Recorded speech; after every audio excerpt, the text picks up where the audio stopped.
Hey everybody! I hope that you guys can see me and hear me and all of the things.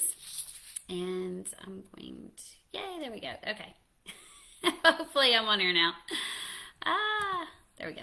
Hi everybody. My name is Latoya Lackey, and Miss Krista and Morgan asked me to come to you today and just share with you my story. I am excited to be on Team Revive page. You guys don't know, but like I get to kind of peek in on you a little bit. I help Krista with some things behind the scenes, and so I already feel like you guys are family, and I already know you.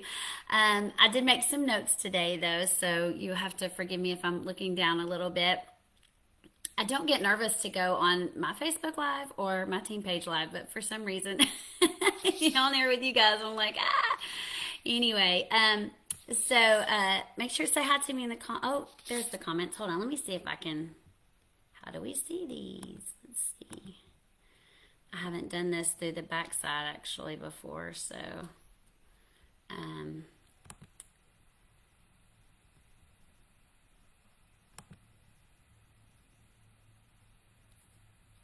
all right. Just trying to get that up there. Hopefully you can see me and I can see you. Okay. Anyway, I'm not going to be able to see your comments, I don't think, unfortunately. Or maybe there they are. There they are. Okay. I'm just not even going to look at the camera. I'm going to look at your comments and say hi. Okay. Hi, Krista. Sorry. Okay. So again, my name is Latoya Lackey. I am actually on Alita Allen's team on the Diamond Mines.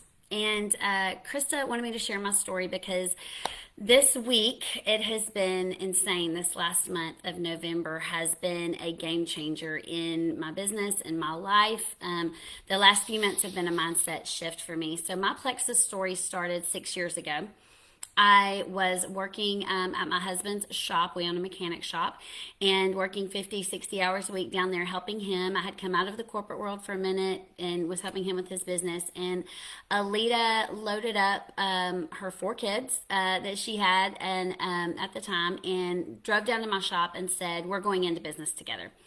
And my immediate response was, "Can you not say I'm running a business right now? I don't have time to do business." And she said, "No, seriously, we are doing this. It's health products." And she's real crunchy, and I'm real not. She didn't even own a microwave, and I could barely cook without a microwave at the time. So I trusted her opinion on the products, and I asked her a few questions about the business because I had done some home-based businesses when my son was little, and I knew what to look for in a comp plan and what I wanted to do and what I did not want to do. So after she answered all of those questions, and she told me that her friend Jennifer Leith, was making tens of thousands of dollars a month, my first next response was, "Is it legal, and will Jesus still love us?" That was my next response. I'm like, I don't know anything you can do legally and still love Jesus and make that kind of money. And she said yes and yes. So I said, okay, sign me up. At the time, my health was not at all where it needed to be. I was tired all the time. My husband said if we could make money by me taking naps, then we would be millionaires, which was totally true at the time. And so I ordered the products, went on vacation. I was so bloated on vacation. I actually had a woman ask me how my baby was, and I was not pregnant. Not fun if you've ever been there. So again, got on the products when I got back from vacation, had phenomenal, results, got energy, felt great. I came to Plexus for the business though. When I started looking at the business plan, I said, this is legit. This will actually make money from home, from my phone. So we dove in. We dove in so hard. It was me and Alita and another lady named Lisa, and the three of us locked arms, and we watched YouTube videos. And this is back in the day. This is 6 years ago. So this is back, I think Rock the Pink had just come out, and anybody we could find on YouTube was, a superstar to us, and we were just devouring everything we could. And we started to hold events. We hosted a sip and see and didn't even know what to do at a sip and see. It was the most boring sip and see ever. We played a video, an old an old video from corporate at our sip and see. That's what we did. It was awful. But, we were passionate and people came and joined us. So we began to move very, very, very quickly. And next thing we knew that we had joined in March. And at the time, Leaders Retreat was going, and I believe it was maybe June, July, and August or something like that was Leaders Retreat. We didn't even know what Leaders Retreat was. We were just running and going, and we really didn't care what Leaders Retreat was at the time. We were just like, oh, that's for people that have been doing this for a long time, and that'll never be us right now. And we just were building our business and having fun. And then we got a call from Alita, and she's like, guys, Iron Leaders Retreat. And we're like, you did? And she goes, yes, and I'm not going by myself. So y'all got to come because I'm not going by myself. So we said, okay, well, what does that look like? So we wrote out our plan, how many of you have done. And I think we had to get 24 people in 2 weeks to go to Leaders Retreat. Me and Lisa both. 24 people in 2 weeks, and which seemed like a huge goal. It was a huge goal. So we made up our minds and we said, you know what, we're going to do this. We set alarms on our phone every night at, it was either 9 or 9:30. We would stop wherever we were. It did not matter where we were. We would stop and go into another room and pray over our businesses every night at 9:30. Didn't matter where we were. All three of us had alarms set on our phone and we would pray. And we, again, just kept running hard. So 7 days left to get Leaders Retreat. Lisa and I both needed 18 people with 7 days left. And guys, the seventh day, the last hour, we both got our 18th person. It was amazing. I mean, we didn't even know what we had just earned. We just knew we had earned it. So that year it was in Washington, D.C. and we were at, whatever the place is where the Gaylord is there, National Harbor. Thank you. National Harbor. And so we went and we took our husbands. So Alita and Floyd and Lisa and Jeff and me and my husband, Chris. And we walk in. If you've never been to Leaders Retreat, I just want to let you know right now, Leaders Retreat is a game changer. If you have not earned it yet and you are still wanting to earn it, there's plenty of time left. Guys, we're in Leaders Retreat in like 2 weeks, really in like 7 days. Seemed like we worked hard and there was no downtime and we put everything we had into it, blood, sweat, and tears. And when you walk into that event and you see the Gaylord covered in Plexus banners, every light pole, the thing that got me was they had a party in the street. They locked down the whole street in National Harbor. It was like a city block, and every single restaurant had free food in it, which is crazy. You could go in and get buffets anywhere. They had a band. There was this red carpet, though, guys. You're walking in on this. I just get chills thinking about it. Walking in on this red carpet, and the three of us stopped and looked at each other and were like, what are we walking into? I think we were probably one of the very few that were there. Lisa and I had just hit gold and or maybe just hit senior gold, but I think our little name badge just said gold when we got there. And then Alita had just hit ruby. And it was amazing. It built belief for me. It built belief for my husband. He's a major buy-in there. And build belief in the company. I saw things out of Plexus as a company that, coming from a corporate world and a corporate background, I had not seen in other companies I had dealt with. The corporate company I worked with was wonderful, but other companies that I dealt with,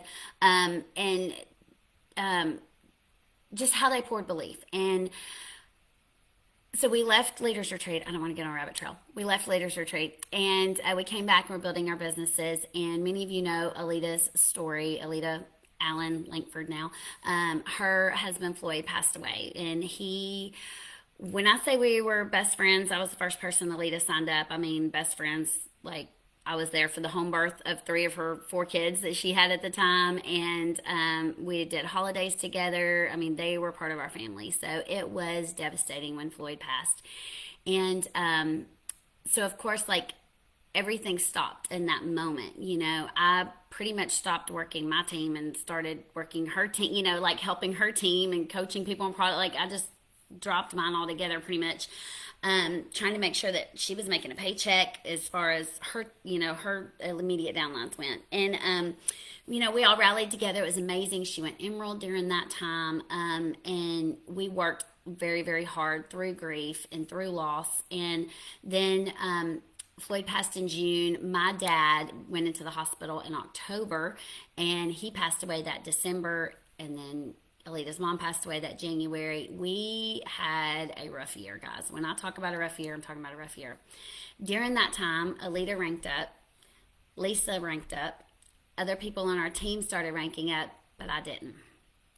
And when I left that year and a half, 2 years, I had gotten to the point to where I had already quit working at the shop. I was working my Plexus business full time, doing all the things, but I was beat down. I was completely beat down emotionally, spiritually. Drama happened at the church I'd been at for 18 years. And so I not only lost my on earth dad, but also like my spiritual father at the same time. It was insane pain and turmoil. So as that happened, and seeing everyone else promote up, I lost myself. I really lost myself. And so I prayed, and I'm like, Lord, what do you want me to do? I'm trying to make sure I can see you guys' comments. Okay, there you are. I'm like, Lord, what do you want me to do? And so I really felt led to go back into the corporate world. And so I had worked for Dale Carnegie Training, which is a leadership development company, amazing company. If you haven't read How to Win Friends and Influence People, get that book. But I had worked for them for 13, 14 years, I think, at the time, different things. And so I said, if they have a spot, I'll go back there, but I'm just not going anywhere. So I go back, and I'm sitting in my interview, and the lady that was going to be my supervisor, she said, what do you want out of coming back? Like, here you are coming back. What do you want out of it? And I remember sitting in that Panera talking to her, and I said, I want to find me again. Because I felt so beat down, and I felt so discouraged. And I'm one of those girls that is, no holds barred, kicking butt, taking names, like doing the things. I've been a youth pastor for 10 years. Like, I'm used to, like, let's deal with some teenagers and do jail ministry, like, and like, I'm just real blunt, and I run, and I had lost me. I had lost everything about me. I felt beat down. And she spent the next year pouring into me, and I was doing sales again, and and it was great. And I started to get my mojo back, my what do you say, kick buttedness? I don't know, whatever. Like, I started to get my mojo back, and I started to get my confidence back. And then the Lord called me into a full-time ministry position, which I was incredibly thankful for, and learned amazing things, got to do amazing things. And then life happened again. In January of this year, I was talking to Alita, and, she's like, you should think about, starting, doing VA stuff. People need VAs. And I'm like, what they do? Virtual assistants. I'm like, they do in Plexus? And she was like, yeah. She's like, people are hiring VAs. So I was like, Lord, why are you bringing this idea? Like, why are you bringing this idea for a business to me? And I did not know what he was doing. So I formulated a business plan. I'm like, okay, I'm going to do that. I really felt this strong urge, and I didn't understand. I was working my dream job. Why in the world? Why in the world would I quit my dream job in ministry that I've been praying for 25 years to go start a VA business? It was insane. But I worked all weekend on a business plan. That Sunday morning, the Lord woke me up at 3:30 and totally rewrote my business plan from 3:30 to 7:30 before church that morning on Sunday. And then that Monday, I got a call from my mom, and that she was calling the ambulance for my stepdad. And all the things that go along with that, rushing to the house, doing CPR, the ambulance ride to the hospital, and he passed away. And so, of course, I messaged Alita, and I said, my stepdad passed away today. And she said, do you want me to put the brakes on, letting people know that you might be a VA? And I said, no, step on the gas, because now I know why God brought this to me. so that my mom could be with me, so that I could work from home, all the things. Well, God had more in store than just that. So that was in January. My points at the time, I had not looked in my back office in 4 years, guys. 4 years. I made money every single month. Thank you, residual income, from the hard work that we did the first 2 years. I made money every single month. And I always took my products, but I had 60 points in my back office in January. And I started, I'm doing all this VA stuff. I'm talking to my friends again that I really had lost touch with, and everybody's making money. I'm like, what is going on at Plexus right now? So I called Alita. I'm like, has the comp plan changed? And she's like, yeah, it has. And so back when I started, if you don't know this, 6 years ago, when you signed somebody up, you had to wait till the next month to get points. And it was way different. Like, it was just way different than it is now. It seems so much more doable now. And so I said, I think I'm gonna give Plexus a try again. Like, why not? I made money before, I'll make money again. So I just kind of worked it off and on. And this summer, towards the end of this summer, Alita and I were having a conversation, and she's like, you're really only working your business like the last week of the month, which is insane because that's also the busiest time of the month with my VA business, obviously, working with Plexus people. But I was signing up 4, 5, 6 people that last week of the month. But then I wouldn't work my business again for 3 weeks. It was insane. So she's like, what are you doing? Like, you're self-sabotaging. And I started to think, and she said, when I joined Plexus, she said, Floyd said, out of everybody we know, if anybody will make it to the top, it's LaToya. And you need to call her. And if you look at my resume, if you look at the things that I've done, if you look at the people that I know, yeah, on paper, I'm the one that's a logical choice. I didn't believe in myself. And I was very confident on the outside. Like I said, I'm a no holds barred, let's get it done. Love honesty. I don't beat around the bush about anything. And I didn't believe in myself, though. It was all a facade. I could get to a certain point, and then I would stop. So I decided, I'm like, Lord, there has to be a shift. Because as she was saying that, now during these 4 years, I've done a lot of inner healing and a lot of, deliverance and a lot of just really seeking God for, who am I and what do you want me to be and not anybody else and all of that. So I was coming back into this journey in a totally different spot than I was 6 years earlier or 4 years earlier, right? A totally different mindset, totally different person.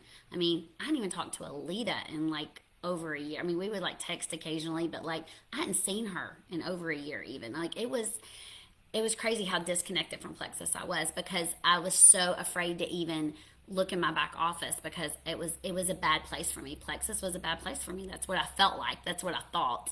It's funny, I'm not even it's the first time I'm really even realizing that, how much I would avoid Plexus things because I got the feeling of inadequacy because everybody else around me was promoting and I wasn't. So she's like, you need to do, you are the only thing stopping yourself. And for the first time, I actually believed that.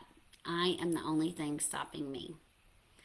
So here I was, senior gold, trying to re-rank as a senior gold from 60 points down, at 60 points up to senior gold. And so I re-ranked a couple of months ago. And that part, I'll be honest, it wasn't, it was a little bit of a push, but it wasn't super hard. I was doing the same things I always did and just signing people up and getting them to go silver. People keep asking me what has happened and, what's the magic sauce? And I'm like, there is no magic sauce. There's really not. It's just a people business. You talk to people, you love them, and you get them to silver. That's the secret sauce. But the other thing that changed for me was I said, if I'm going to break through this, I have to get past whatever it is that's holding me back. And I need to find out what that is. I need to pinpoint it and get over it. And so I dove into coaching like crazy. I was coaching. I got into 2 different coaching groups a week, 1 individual coaching group, and every morning we have power hour, which is all just mindset training for 30 minutes every single morning, Monday through Friday. And I did not miss a day of power hour. So essentially I was getting coaching 8 times a week. Guys, that's a lot of self-work. That's a lot of hard work. But when you hear people say, people that succeed are willing to do the things that people that succeed are willing to do the things that other people are not willing to do. And to me, it's the hard things. And the hard things are in here. And the hard things are in here. That's where the hard things are. Because you have nothing different. You are lacking nothing. You have every single skill that you need to succeed in this business or anything else in your life. God has already given it to you. You were born with it. That's how he makes us. Okay? So the only thing that keeps us held back is us. It's what's in here. Do you believe you can do it? So my fears, I don't know what yours are, but mine were, what if I succeed and can't hold on to it? What if I lose it? What if I'm really not a good leader? I can't develop people past silver. I've only developed 1 or 2 golds in my career. Like, I had all these questions. And then Alita would ask me something, about, well, you would train corporations in Nashville. Why can't you lead why can't you train your own team? I'm like, I don't know. And I kept doubting myself. And it was so the enemy. Guys, the enemy wants to, his biggest trick is to keep you looking at everybody else and what they're doing while he's whispering in your ear telling you what you can't do. That is his biggest trick with you. That is his biggest trick with all of us. And so during this time, I heard the Lord say one day, I was talking to a friend on the phone. This was actually last year during this healing journey, but I feel impressed to tell you this. I was telling my friend, I'm like, it's so hard even scrolling Facebook some days because you're seeing everybody's highlight reel. You're seeing the perfect pictures. You're seeing the beautiful house, and you're seeing, the kids and their, they don't have Cheerios in their hair. And, you're not seeing any of that. You're seeing all of the good things. And it's so easy to compare yourself. It's so easy to compare your journey with their highlight reel. We've all heard that. And as I was saying that to her, this came out of my mouth, and it changed my whole entire perspective. You've always heard that comparison is the thief of joy. Put a 1 in the comments if you've heard that. Comparison's the thief of joy. And what came out of my mouth that day changed everything. It said comparison is the thief of identity. Think about that for just a minute. Comparison is the thief of identity. It's not really the thief of joy. When you are comparing yourself with others, you are saying that who God made you to be is not good enough. When you're comparing yourself with others and saying, well, Lord, I can't do this because I don't have what she has, you're telling him that he made something that wasn't complete.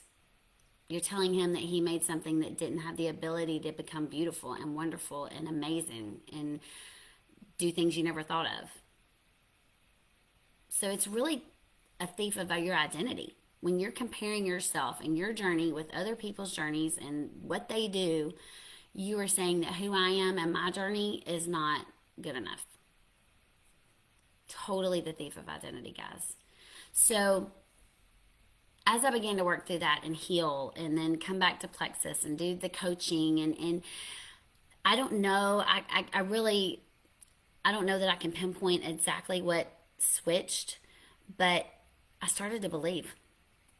I started to believe in myself. I started to believe that, you know what? If I get in the car and I go to drive to the Grand Canyon, I'm not going to stop halfway through the trip and pull over and have a conversation with people in the car with me about, well, what if we get a flat tire?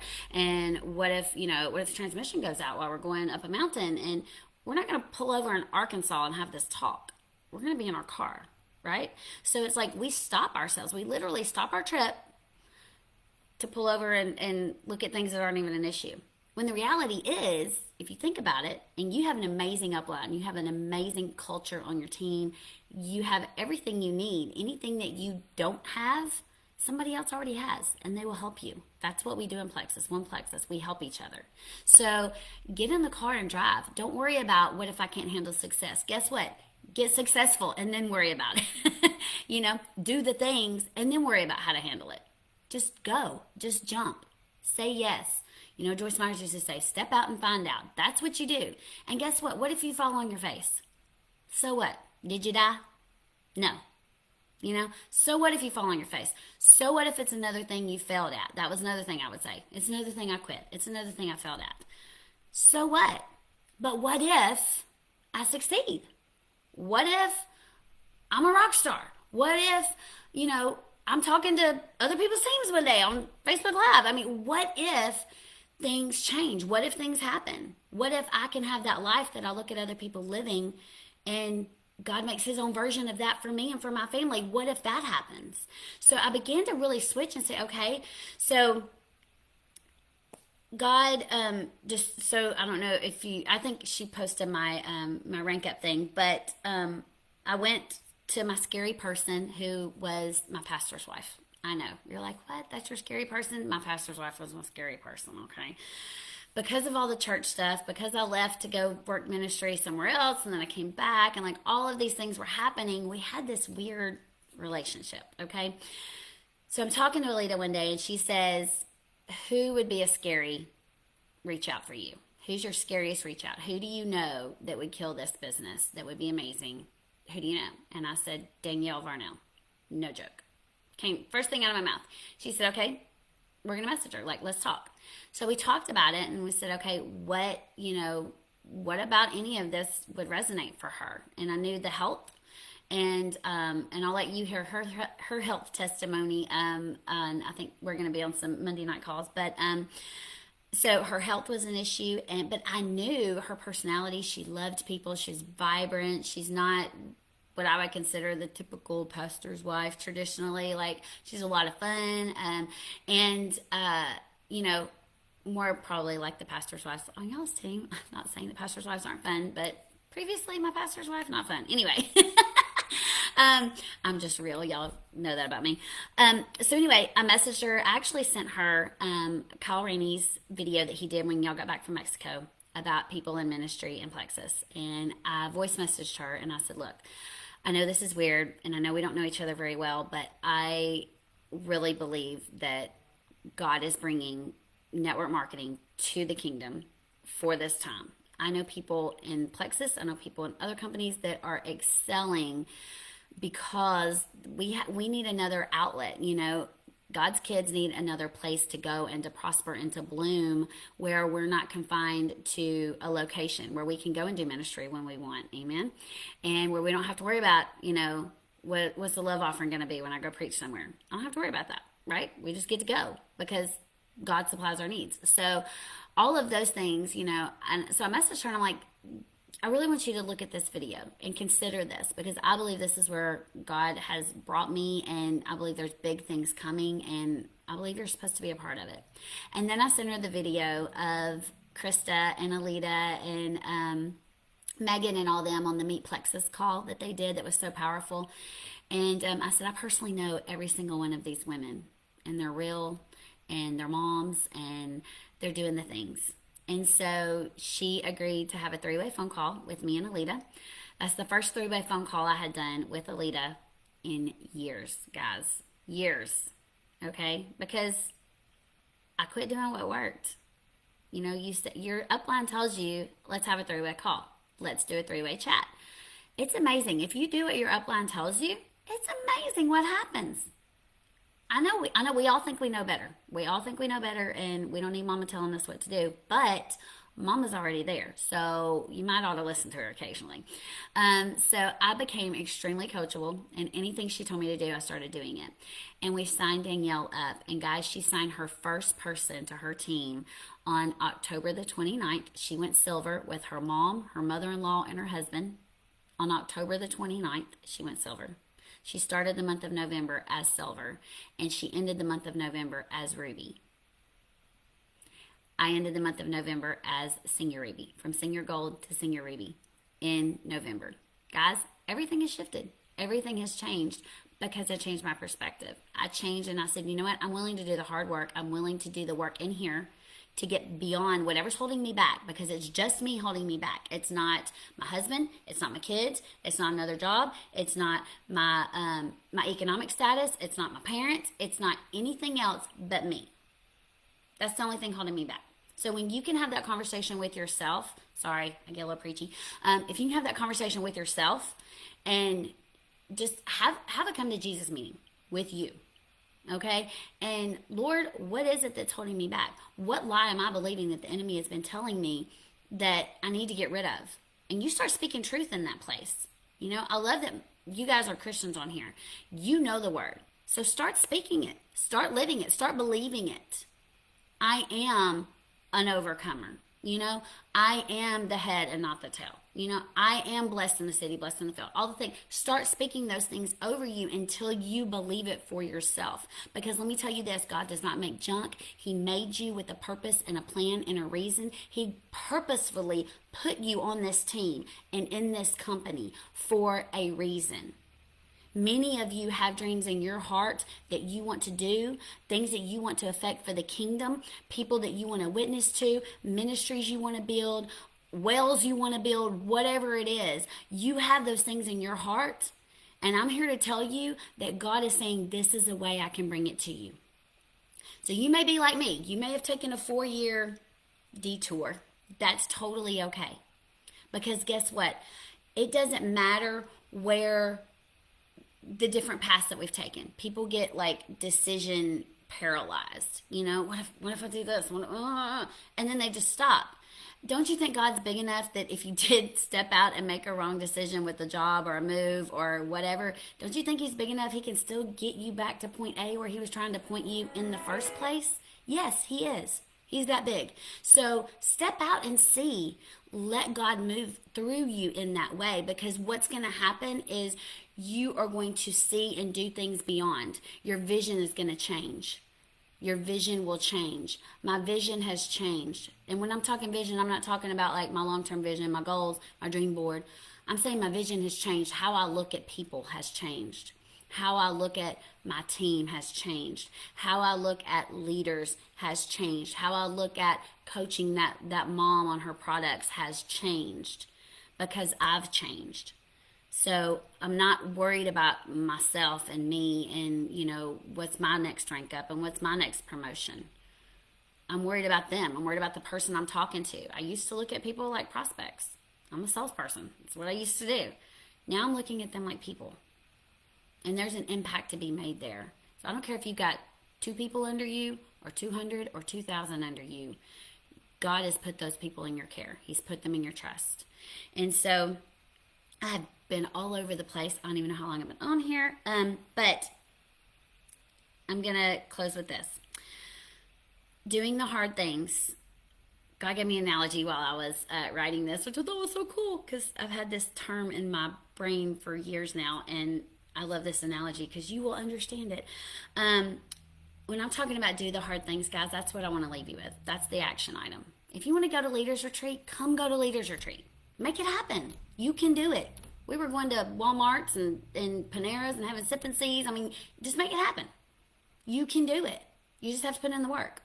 Okay? Everybody can still earn Leaders Retreat right now. It's wide open. Come on. Come with us. Come with us. It's going to be so fun. Do the hard things means do this work. Do this work in here. Okay, guys? So the illustration I want to give you is God told me a couple of years ago, he said, you have to be broken to love. And what that means is when you walk through so many things and so much trauma and hardship and you get told no so many times, you tend, as a human, to develop this hard shell. And he has to break that hard shell off. And as he does and breaks that shell off of you and you begin to heal, all of a sudden you are able to love people in a whole new level. Whole new level. You know, I don't know if you see my shirt here, Love Life. You know, part of my testimony is I had an abortion when I was 14 years old. And that comes with so much trauma, as you can imagine and identify with, I'm sure. But as the Lord began to heal me and break that hard shell off and break all of those things off, all of a sudden now I can look at people that are in that situation. I can love people that have been through it. I have a new compassion because I've come through healed on the other side. So the illustration he gave me for that is like that candida yeast in our gut. I was like, y'all will get this. It does that hard shell, and that probiotic gets in there and breaks off that shell, right? That's what he needs to do to you. He needs to heal you. He needs to take off that hard shell. So I just want to encourage you guys, do the hard things. Go through the work, go to therapy, go counseling, seek the word, fast pray, whatever you need to do, but do the hard things so that you can overcome. Because on the other side of that, you're going to be able to lift so many people up with you. You're going to be able to grab them by the hand and say, come on, I believe in you. You can do this. And you're really going to mean it. It's not going to be words. You're going to mean it. So it might have been words for me just even 3 or 4 months ago if I were to say that to you. But right now, I say it 100% with belief. You can do this. You will do this.